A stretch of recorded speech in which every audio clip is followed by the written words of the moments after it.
हमारे channel Hollywood cinema को subscribe करें और बेल आइकन दबाएं नए वीडियो की नोटिफिकेशन पाने के लिए। दोस्तों नमस्कार, आज मैं बात करने वाला हूँ हाल ही में नेटफ्लिक्स पर रिलीज एक क्राइम थ्रिलर मूवी के बारे में। मूवी के शुरुआत में हमें रात का सीन दिखाया जाता है। हम एक पुलिस टीम को देखते हैं जिनमें सबसे सीनियर ऑफिसर पवन होते हैं। पवन का रोल यहाँ सैफ अली खान ने निभाया है और वहीं उनकी टीम में हेड कांस्टेबल अशोक होते हैं जिनका रोल संजय मिश्रा ने निभाया है। तो आज पवन का बर्थडे होता है तो उसकी पूरी टीम उसके साथ बर्थडे सेलिब्रेट करती है, लेकिन वो किसी होटल या रेस्टोरेंट में नहीं, सड़क पर खड़े होकर और पुलिस वैन के ऊपर केक रखकर केक काटते हैं क्योंकि वो सब अभी ड्यूटी पर हैं। तो वहीं अशोक पवन से मजाक करता है, बोलता है सर अब आप 40 साल के हो गए, कैसा महसूस कर रहे हैं? तो पवन बोलता है अबे क्या 40 साल लगा रखा है, अगर तू 100 मीटर दौड़ जाए तो कुत्ते की तरह हाँफने लगता है। सब आपस में हंसी मजाक करते हैं। तभी पवन अशोक से पूछता है अरे इन सब बातों को छोड़ो, तुम ये बताओ ट्रेन कहाँ तक पहुँची? दरअसल पवन अपनी टीम के साथ एक सीनियर जर्नलिस्ट को स्टेशन से रिसीव करने के लिए यहाँ आया हुआ था। अब हम देखते हैं ट्रेन आ जाती है, उस जर्नलिस्ट को रिसीव करते हैं। जर्नलिस्ट अपनी टीम के साथ एक लाल कार में आगे चल रही होती है और उस कार के पीछे पवन की टीम होती है। तभी पवन अपनी गाड़ी के साइड मिरर में देखता है कि एक बाइक उनकी गाड़ी का पीछा कर रही होती है और थोड़ी देर बाद वो बाइक इनकी जीप के सामने आ जाती है। अशोक गाड़ी को ड्राइव कर रहा होता है, वो बार बार हॉर्न बजाता है लेकिन वो बाइक वाले आगे से नहीं हटते। अब वो बाइक जर्नलिस्ट की गाड़ी को ओवरटेक करके उनके सामने खड़ी कर देते हैं। उसके बाद बाइक पे सवार दोनों लड़के नीचे उतरते हैं और अंधाधुंध फायरिंग करने लगते हैं। अशोक की टीम भी उन पर फायरिंग करती है, लेकिन उनमें से एक बंदा सिर्फ पुलिस वालों पर गोलियां चला रहा होता है। एक गोली अशोक को लगती है। अशोक को गोली लगते देख पवन आगे बढ़ता है और एक शूटर को वही गोली मार देता है। ऑन द स्पॉट वो मारा जाता है। दूसरा शूटर वहाँ से भागने में कामयाब होता है, लेकिन जब अशोक पीछे मुड़ता है तो देखकर दुखी हो जाता है। जिस जर्नलिस्ट को उसे सिक्योर करना था वो अब मारी जा चुकी थी। अब सीन शिफ्ट होता है और हम देखते हैं जब पवन अपने पुलिस स्टेशन पहुंचता है तो उसका सीनियर केशव उस पर बहुत नाराज होता है। वो बोलता है तुमने पुलिस डिपार्टमेंट की नाक ही कटवा दी, तुमसे एक रिपोर्टर की रक्षा नहीं हो सकी, बताओ तुम क्या काम करोगे, इसलिए तुम्हें सस्पेंड किया जाता है। तो पवन बोलता है देखो सर, हमारी टीम ने उनको बचाने की कोशिश की, जिस दौरान हमारा एक हेड कांस्टेबल घायल भी हो गया। मानता हूँ कि हमसे गलती हुई है तो ये गलती मैं ही सुधारूंगा। अगले 7 दिनों में अगर मैंने इस केस को सॉल्व नहीं किया तो ये सस्पेंशन लेटर मैं खुद ही आके ले जाऊंगा। अब केशव पवन को 7 दिन देता है इस केस को सॉल्व करने के लिए। अब सीन शिफ्ट होता है और हम देखते हैं जब पवन अपने घर पहुंचता है तो उसके घर पर गांव के कुछ लोग इकट्ठा होते हैं, जिनमें एक अमर नाम का आदमी पवन के पिता को धमकी दे रहा होता है। तो पवन उससे पूछता है आखिर बात क्या है? तो अमर बोलता है तुम्हारा भाई दीपक मेरी बहन प्रीति को भगा ले गया है और अगर अगले 24 घंटे में मेरी बहन घर वापस नहीं आई तो पंचायत तुम्हारे दरवाजे पर आएगी। तो पवन अमर को धमकाता है, बोलता है देख पंचायत की धमकी तो तू मुझे दे ही मत और अभी यहाँ से निकल जा। हो सकता है तेरी बात गलत भी हो, लेकिन मैं अपनी तरफ से तेरी बहन और अपने भाई दीपक को ढूंढूंगा। अब हम देखते हैं वो सब वहाँ से चले जाते हैं। अब पवन अपनी वाइफ से पूछता है क्या तुम्हें दीपक के बारे में पहले से पता था? तो पवन की वाइफ बोलती है दीपक ने मुझे कभी उस लड़की के बारे में कुछ नहीं बताया। पवन पूछता है आखिर दीपक का कोई यार दोस्त तो होगा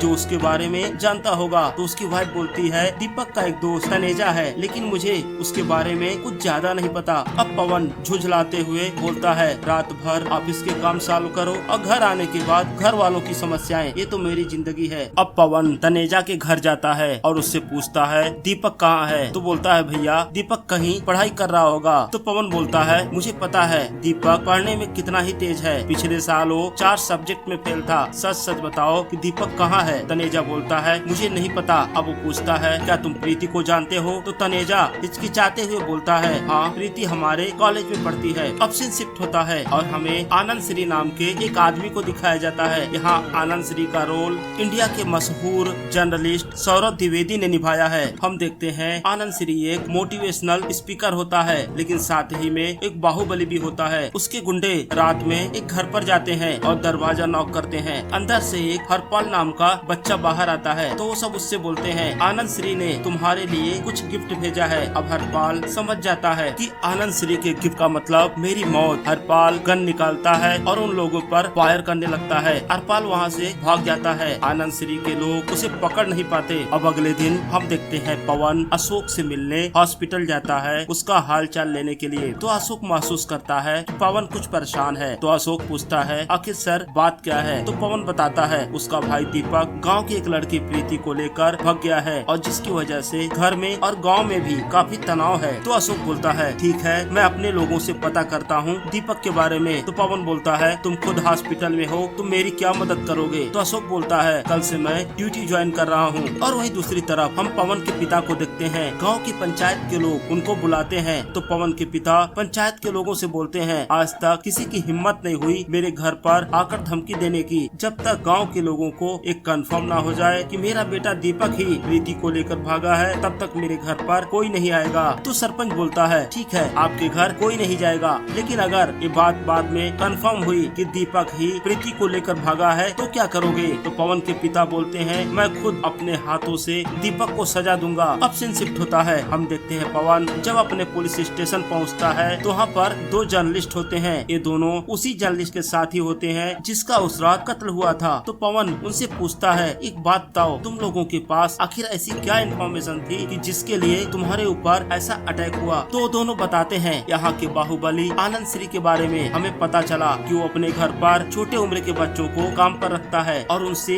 गलत काम करवाता है। लेकिन जब उसे लगता है उसका काम अब खत्म हो गया है तो बच्चे अपने आप गायब हो जाते हैं। हमारी टीम इसी न्यूज पर काम कर रही थी। तो पवन बोलता है अरे ये तो पुलिस केस है इसमें तुम्हारी क्या जरूरत है। तो जर्नलिस्ट बोलता है अरे साहब अगर पुलिस इस पर एक्शन लेती तो हमें आपके शहर में आने की जरूरत ही नहीं पड़ती। अब सीन शिफ्ट होता है और हम देखते हैं जब पवन रात में अपने घर पहुंचता है तो उसकी वाइफ बताती है उसे पता है दीपक और प्रीति कहाँ है। तो पवन बोलता है ये बात तो मुझे 2 दिन पहले भी बता सकती थी। तो उसकी वाइफ बोलती है मुझे लगा जब आपका गुस्सा शांत हो जाएगा तब मैं आपसे बात करूंगी। अब हम देखते हैं पवन की वाइफ पवन को लेकर उस जगह जाती है जहाँ दीपक और प्रीति छिपे हुए थे। पवन वहाँ पहुँचते ही अपने भाई को एक जोरदार थप्पड़ मारता है। बोलता है अगर भागना ही था तो ओलंपिक में भागता कुछ मेडल पाता। यहाँ तेरी वजह से पूरा परिवार परेशान है। लेकिन पवन अपने भाई को प्यार भी करता था। तो बोलता है देखो ये लड़की हमसे छोटी जात की है इसलिए हमारा बाप कभी ये रिश्ता कबूल नहीं करेगा।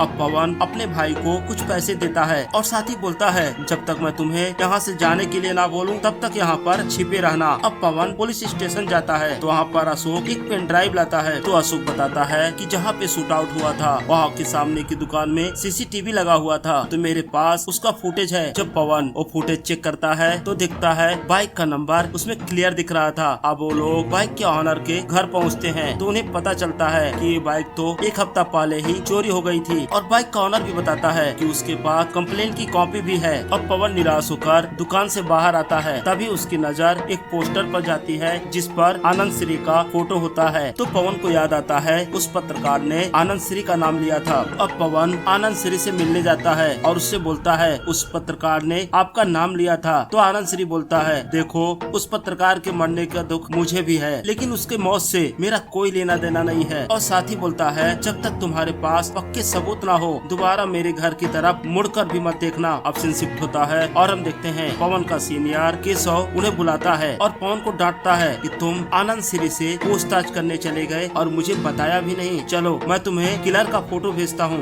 तो केशव हरिपाल का फोटो पवन और अशोक को व्हाट्सएप करता है और उनसे बोलता है कि यही किलर है उस रिपोर्टर का, तुम इसे ढूंढो और खत्म करो और इस केस को क्लोज करो। हालांकि पवन जानता था हरपाल वो किलर नहीं है। तो पवन हरपाल के घर जाता है और उसके बाप से मिलता है। उसका बाप बताता है कि शादी के कई सालों तक उन्हें कोई संतान नहीं हुई तो वो लोग भी आनंद श्री के भक्त हो गए। तो आनंद श्री ने बोला कि तुम्हारे घर एक बेटा पैदा होगा लेकिन शर्त ये है कि उस बेटे को तुम्हें दान देना होगा। उसके बाद से हरपाल आनंद श्री के घर पर ही रहता था। अब पवन के कहने पर हरपाल का बाप हरपाल की मिसिंग रिपोर्ट फाइल करता है और वहीं दूसरी तरफ हम देखते हैं पुलिस की पेट्रोलिंग टीम गाड़ियों की जांच कर रही होती है जहां उन्हें हरपाल मिल जाता है। अब पवन हरपाल से पूछताछ करता है तो हरपाल बताता है वो आनंद श्री के लिए काम करता है और आज तक आनंद श्री के कहने पर उसने कई सारे गलत काम किए लेकिन जब मैंने उनके काम करने से मना किया तो वो लोग मेरे जान के दुश्मन बन गए। अब पवन हरपाल का पूरा स्टेटमेंट रिकॉर्ड करता है। अगले दिन पवन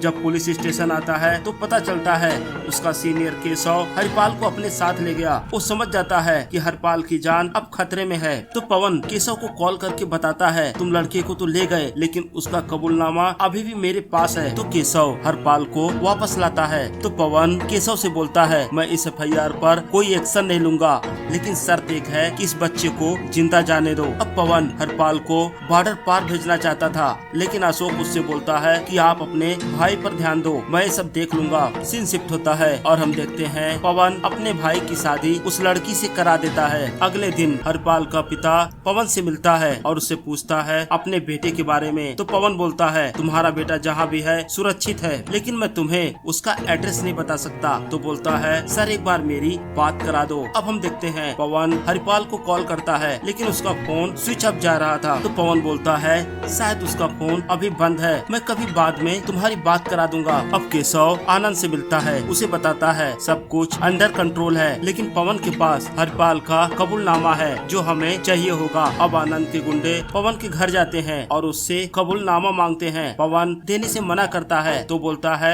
जिस हरिपाल के लिए तू इतना परेशान है उसको मैंने अपने हाथों से कब का मार दिया, लगता है अशोक ने तुझे बताया नहीं। अब सीन पास्ट में चला जाता है। हम देखते हैं जब अशोक हरिपाल को लेके जा रहा होता है तभी वहाँ पर आनंद के गुंडे आते हैं। तो अशोक साइड में खड़ा हो जाता है क्योंकि अशोक भी उनसे मिला हुआ था। हरिपाल वहाँ से भागने की कोशिश करता है, लेकिन उसे गोली लग जाती है और वो मारा जाता है। वो सब पवन के बच्चे के सामने ही पवन के सर पर गन रखते हैं और बोलते हैं अगर कबूलनामा नहीं मिला तो तुम्हें भी हम मार देंगे। अब अगले दिन पवन अशोक से मिलता है और बोलता है मुझे आनंद के लोगों से सौदा करना है, उन्हें एक सुनसान जगह पर बुलाओ। हम देखते हैं पवन वो फाइल लेकर उनके पास जाता है, फाइल दे देता है, लेकिन फाइल देने के बाद उन दोनों को ही पर गोली मार देता है, वो मारे जाते हैं। अब अशोक बोलता है कि तुमने ये क्या किया, हमारी बात हुई थी यहाँ समझौते की, तुमने तो उनको खत्म ही कर दिया। अब पवन अशोक को पीटता है और बोलता है मैं तुझे अपना दोस्त मानता था और तूने गद्दारी की हरिपाल को मारकर। अब पवन अशोक पर गन पॉइंट करता है। तो अशोक बोलता है तुम्हें हरिपाल की पड़ी है, तुम्हें पता है तुम्हारे भाई दीपक के साथ क्या हुआ, मेरे सामने तेरे बाप ने